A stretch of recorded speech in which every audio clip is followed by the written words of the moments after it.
बिस्मिल्लाहिर्रहमानिर्रहीम। आज हम स्टार्ट करेंगे topic 1.4 and that is errors and uncertainties. Students, हमारा डेली लाइफ में कहीं ना कहीं मेजरमेंट्स के साथ वास्ता ज़रूर पड़ता है। हम डेली लाइफ में कोई ना कोई मेजरमेंट ज़रूर कर रहे होते हैं। तो जब हम कोई मेजरमेंट कर रहे होते हैं, किसी मेजरमेंट को परफॉर्म कर रहे होते हैं, तो ऐसा नहीं होता कि हम उसे एक्यूरेटली परफॉर्म कर रहे हों। उसमें कहीं ना कहीं कोई इम्परफेक्शन ज़रूर मौजूद होती है। तो इस इम्परफेक्शंस को हम मेजरमेंट्स में क्या कहते हैं? इन्हें हम एरर्स कहते हैं। तो हमारी मेजरमेंट में एरर क्या होता है? सपोज़ इसके लिए हम ये देख लेते हैं कि सपोज़ हमारे पास ये एक मार्कर है, बोर्ड मार्कर। इसकी एक्चुअल लेंथ सपोज़ 20 सेंटीमीटर है। तो अगर हम इसको मेजर करते हैं किसी मेजरिंग इंस्ट्रूमेंट से, तो इसकी हमने जो मेजर की है वो सपोज़ 19.5 सेंटीमीटर है। तो हमारी एक्चुअल लेंथ क्या थी इसकी? 20 सेंटीमीटर। और हमने जो ऑब्ज़र्व की या मेजर की वो कितनी थी? 19.5 सेंटीमीटर। तो इस तरह से हमने क्या देखा कि हमारे पास 0.5 सेंटीमीटर का एक इम्परफेक्शन मौजूद है, जो कि एक्यूरेट हमने परफॉर्म नहीं की इसकी मेजरमेंट को। तो इस टाइप की जो इम्परफेक्शंस होती हैं उनको हम मेजरमेंट्स में क्या कहते हैं? उन्हें हम एरर्स कहते हैं।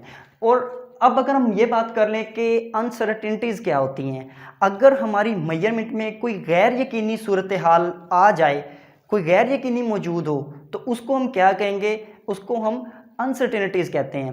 तो अब सबसे पहले ये डिस्कस कर लेते हैं कि हमारी मेजरमेंट्स में जो एरर्स हैं वो किन किन वजह से आ सकते हैं। फर्स्ट ऑफ ऑल,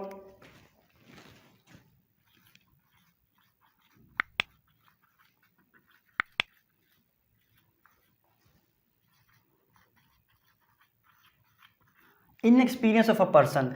सपोज कोई पर्सन किसी एक्सपेरिमेंट को परफॉर्म कर रहा है और उससे वो कोई मेजरमेंट ले रहा है, तो अगर उस पर्सन को उसके एक्सपेरिमेंट परफॉर्म करने के रूल्स एंड रेगुलेशंस का नहीं पता, उसका कोई एक्सपीरियंस नहीं है, तो इस तरह से वो जो एक्सपेरिमेंट से रिजल्ट्स फाइंड आउट करेगा, उस रिजल्ट्स को हम ये नहीं कह सकते कि वो एक्यूरेट रिजल्ट्स होंगे। उन रिजल्ट्स में कोई ना कोई एरर ज़रूर मौजूद होगा। तो इस तरह से हमारी मेजरमेंट में एरर आ सकता है। सेकंड हमारे पास क्या है?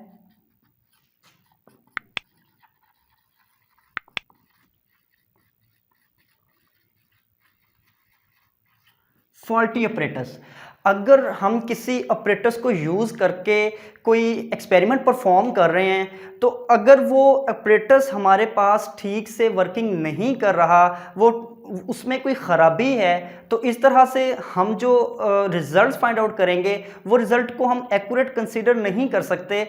उनमें कोई ना कोई एरर ज़रूर मौजूद होगा। हम इसकी एग्जांपल ले लेते हैं। सपोज़ हम एक सिंपल पेंडुलम लेते हैं जिसके हमने टाइम पीरियड को नोट करना है। अब हमने टाइम पीरियड को नोट करने के लिए हम स्टॉप वॉच यूज़ करते हैं। अब अगर वो स्टॉप वॉच ही ठीक से वर्किंग नहीं कर रही, तो हमारी क्या होगी? हम जो उसके टाइम पीरियड को नोट करेंगे वो भी एक्यूरेट नहीं होगा, उसमें भी कोई ना कोई इम्परफेक्शन ज़रूर होगी या एरर ज़रूर मौजूद होगा। तो इस तरह से हमारी मेजरमेंट में एरर आ सकता है। थर्ड हमारे पास क्या है?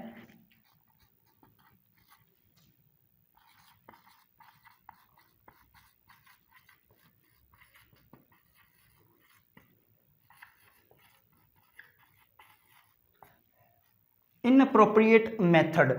अगर कोई एक पर्सन किसी एक्सपेरिमेंट को परफॉर्म कर रहा है और उसे रूल्स एंड रेगुलेशंस का नहीं पता, मतलब कि अगर वो उसको ठीक से उसने पढ़ा नहीं है, उसको रीड नहीं किया, उसको ठीक से समझा नहीं है उसको रूल्स एंड रेगुलेशंस को, तो इस तरह से वो अगर कोई मेजरमेंट ले रहा होगा तो वो क्या होगी? उसमें एरर ज़रूर मौजूद होगा, उसे हम परफेक्टली कंसीडर नहीं कर सकते हैं।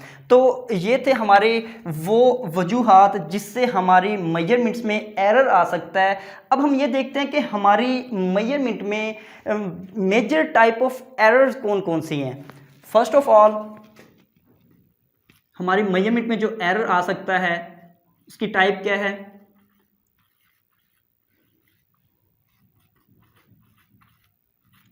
Random error. रैंडम एरर क्या होता है? अगर हम किसी एक्सपेरिमेंट को परफॉर्म कर रहे हैं, हमने कोई एक मेजरमेंट ली, सपोज हम सिंपल पेंडुलम की ही बात कर लेते हैं, हमने उसका फर्स्ट टाइम पीरियड नोट किया। तो फर्स्ट ऑफ ऑल सपोज हमारे पास टाइम था, उसका टाइम पीरियड 15 सेकंड था। सेकेंडली हमने सेम प्रोसीजर सेम ऑपरेटर्स से सेकेंडली रिजल्ट फाइंड आउट किए, तो क्या रिजल्ट आए हमारे पास, सपोज 14 सेकेंड्स आए।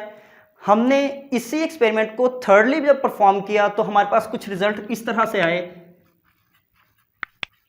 13 सेकेंड्स। अब हमें बज़ाहिर इसके एरर की कोई वजह नज़र नहीं आ रही, लेकिन फाइनली जो रिजल्ट्स हैं हमारे पास वो डिफरेंट आ रहे हैं हर बार। तो इस तरह का जो एरर होता है उसे हम क्या कहते हैं, उसे हम रैंडम एरर कहते हैं। अब हमने ये देखना है कि इस टाइप के एरर को अगर हम रिड्यूस करना चाहें, रिमूव करना चाहें, तो हम किस तरह से कर सकते हैं। इसके लिए हम क्या करते हैं, हमारे जो रिजल्ट्स होते हैं फाइनल, सपोज 15 सेकेंड्स है, इनको हम ऐड करेंगे प्लस 14 सेकेंड और प्लस 13 सेकेंड। हमने जो 3 टाइम अपने एक्सपेरिमेंट को रिपीट किया है उनके फाइनली रिजल्ट्स को हमने क्या करना है, सिंपली ऐड कर लेना है और इनकी नंबर ऑफ ऑब्जर्वेशंस पे डिवाइड कर देना है। तो 3 टाइम्स हमने रिपीट किया तो 3 नंबर ऑफ ऑब्जर्वेशंस हैं, हमने उस पर इसको डिवाइड कर दिया। तो इस तरह से हमने अपनी जो मेजरमेंट्स हैं उनका एक एवरेज ले लिया। तो इस तरह से हमारे पास जो रिजल्ट्स आएंगे उसे हम कह सकते हैं कि ये एरर फ्री रिजल्ट्स होंगे।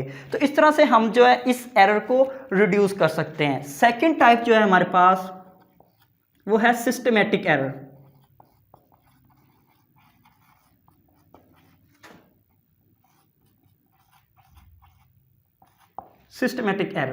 सिस्टमेटिक एरर क्या होता है, सपोज हम किसी ऑपरेटर्स को यूज़ कर रहे हैं और उससे हम कोई मेजरमेंट ले रहे हैं, अगर वो ऑपरेटर्स वो ठीक से वर्किंग नहीं कर रहा, उसमें कोई ख़राबी है या उसके ऊपर कोई जो इन्वायरमेंट का इफ़ेक्ट हो रहा है, या हम उसे लेबॉर्ट्री में हम यूज़ कर रहे हैं या हम इन्वायरमेंट में ओपन एयर में यूज़ कर रहे हैं और उसको हम ठीक से उसकी कंडीशंस को पूरा नहीं कर रहे, तो इस तरह से जो हमारे सिस्टम के अंदर एरर आएगा या सिस्टम की वजह से जो एरर आएगा उस एरर को हम क्या कहेंगे, सिस्टमेटिक एरर कहेंगे। सपोज इसके लिए हम ये देख लेते हैं, सपोज हमने एक ग्लास सिलेंडर लिया जिसके ऊपर लीटर्स की कैलिब्रेशन है,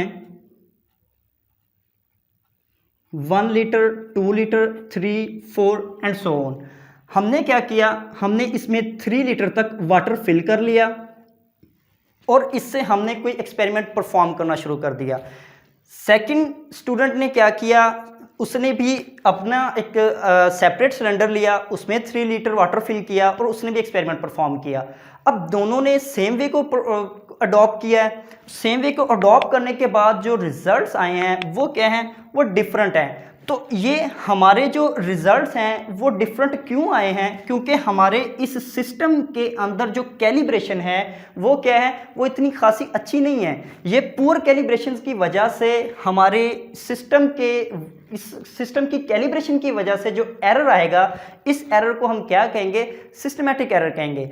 अब इस सिस्टमेटिक एरर को किस तरह से हम रिड्यूस कर सकते हैं, इसको रिड्यूस करने के लिए हम क्या करते हैं, हम अपने जो पुअर कैलिब्रेशन सिस्टम है या ऑपरेटर्स है उसको हम क्या करते हैं, किसी ठीक कैलिब्रेशन वाले जो ऑपरेटर्स है उसके साथ कंपेयर करके इसकी कैलिब्रेशन को स्ट्रॉन्ग कर लेते हैं। मीन्स कि हम इसको बिल्कुल एक्यूरेट कर लेते हैं उसके कंपैरेटिव। तो इस तरह से जो हमारे पास न्यू सिस्टम जो होगा या न्यू कैलिब्रेशन जो होगी, इसके ऊपर जो सिस्टम बेस कर रहा होगा वो सिस्टम क्या होगा, वो ठीक से वर्किंग कर रहा होगा और इस तरह से जो रिजल्ट्स हमें मिलेंगे वो एक हम उसे कह सकते हैं कि वो एरर फ्री रिजल्ट्स होंगे। तो स्टूडेंट्स ये था topic error and uncertainties. See you with the next topic. Best of luck.